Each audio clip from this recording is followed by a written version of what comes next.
يحيى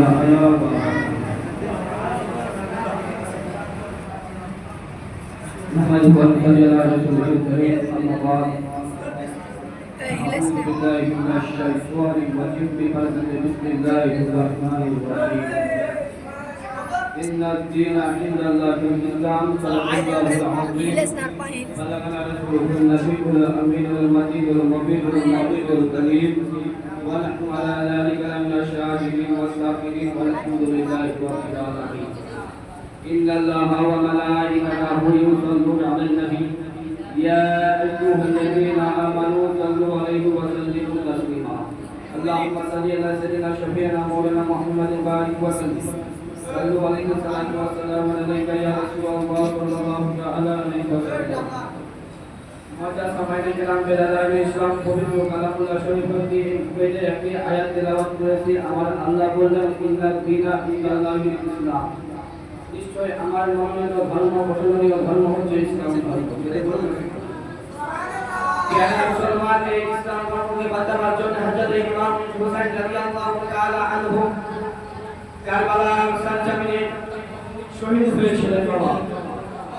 लश्कर अगर यजीद का दमदार बहुत है लश्कर अगर यजीद का दमदार बहुत है तलवार से हुसैन का भी धार बहुत है और हर गुस्ताख के रसूल को पहचानता है ये हैदर की जुल्फी का समझदार बहुत है प्यारे मुसलमान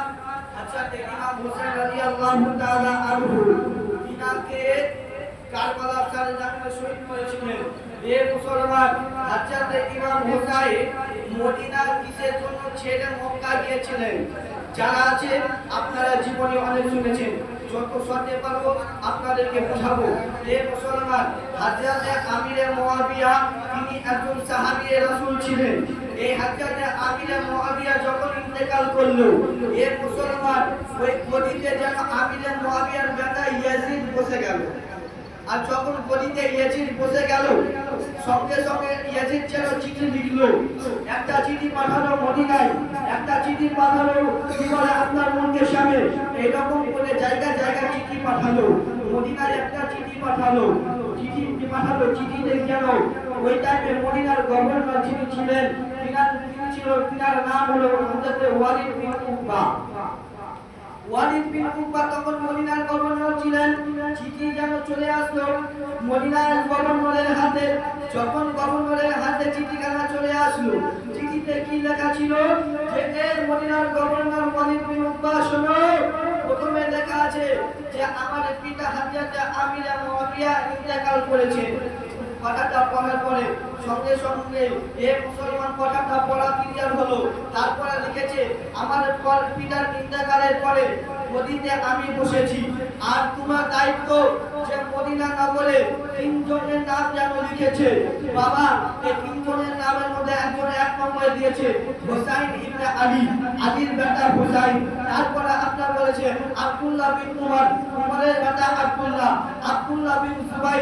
বাইরের বেটা আব্দুল্লাহ এই তিনজনকে আমার নামে বয়াত করাও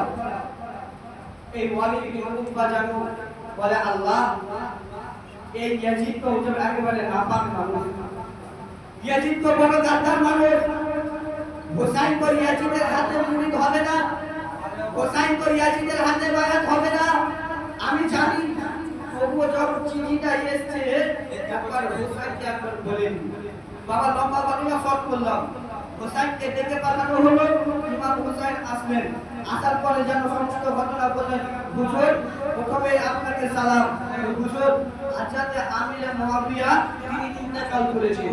কথাটা শোনার সঙ্গে সঙ্গে হযরত ইমাম হুসাইন বললেন ইন্না লিল্লাহি ওয়া ইন্না ইলাইহি রাজিউন পড়ে নিলেন এই মুসলমান তারপরে বলেন হুজুর আপনাকে চিঠি পাঠিয়েছে লিখেছে আপনাকে ইয়াজিদের হাতে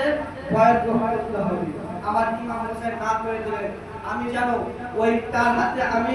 মুড়ি ধরতে পারবো না তার হাতে আমি বয়াত হবো না এই মুসলমান ইমাম হুসাইন চলে আসলেন এবার যেন বাবা এই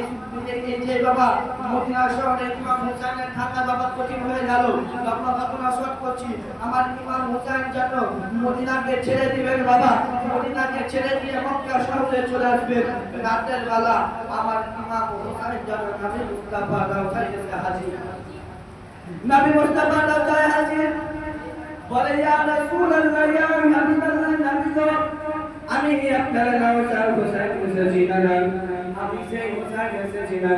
যে বাল্যকালে আমার দরনা স্যার জিবরাইল এসে দুনিয়া জন্ম আমি সেই হোসেন এসেছি আপনার কাছে ভগবানা এই